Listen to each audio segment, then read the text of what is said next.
ang sarap mag-food trip, Pat. Lalo na yung mga subok na ng panlasa. Ay, wait lang, Kuya Kim at Pat. Okay din paminsan-minsan ang tumikim ng bago. Dahil malay nyo, pasok pala yan sa inyong taste buds. May new discovery ka pa. Yan ang aking kwentong dapat. Alam mo! What's cooking? Lechon ba yan? Barbecue? Hugas burger patty pero hindi ito karne ng baboy o baka, kundi hinimay na isda. Yan ang pinagmamalaki ng mga taga-isla ng San Vicente Sulat, Eastern Samar, ang podpod. May dala raw na swerte ang pagkain na podpod. Perfect daw na ihalo ito sa ginataang gulay.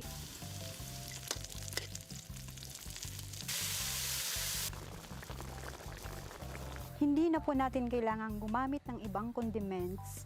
Pudpud lang po sapat ng pampalasa.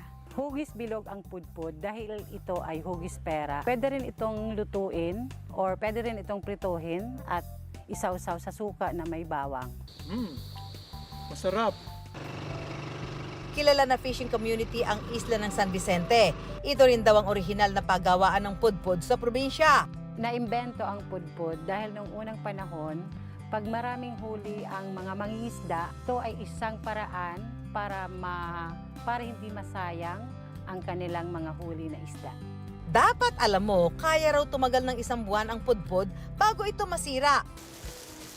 Ayon sa Sulat Eastern Samar Tourism Office. Out of 1,500 residents, only 15 families are continuing making the traditional pudpud as their business. Isa sa mga gumagawa ng pudpud sa isla ay si Emma. 10 years na po kaming gumagawa ng pudpod at natutunan ko po ito sa aming mga kanunuan. Bumibili siya ng isda sa mga kapitbahay para gawing pudpud.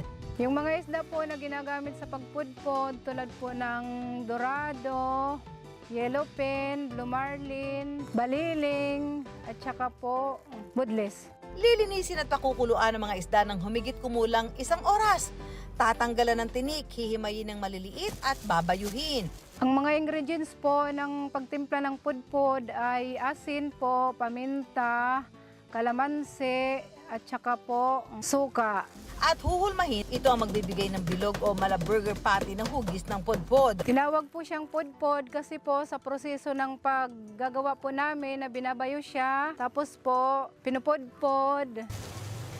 Pahusukan ng pudpod ng 1 oras para maluto. Kaya po baon ng nyug or binunot po yung ginagamit namin sa pagluon. Pagpausok po kasi parang nagpapasarap din po siya sa pudpod. 150 pesos ang bentahan ng 5 pirasong maninipis na pudpod. 300 pesos naman kapag makakapal ito. Mahalaga po sa akin po itong pagpupudpod kasi po dito ko po kinukuha yung mga pang-araw-araw po na mga gastusin. Pinapang-aral ko po sa mga anak ko po at diyan na rin po kinukuha yung lahat ng pong pangangailangan. Tinutulungan ng lokal na pamahalaan ang mga gumagawa ng pudpod para maipagpatuloy ang industriyang ito. The local chief executive organized a group through DTI, Peso, and Dolly para rin sa packaging ng pudpud. Hindi lang sa likas na yaman sa Ghana ang Pilipinas, maging sa yamang pagkain din. Sa tamang pangangalaga at suporta, ang mga tradisyonal na pagkain gaya ng pudpod ay maipagpapatuloy at matitikman pa ng mga susunod na henerasyon.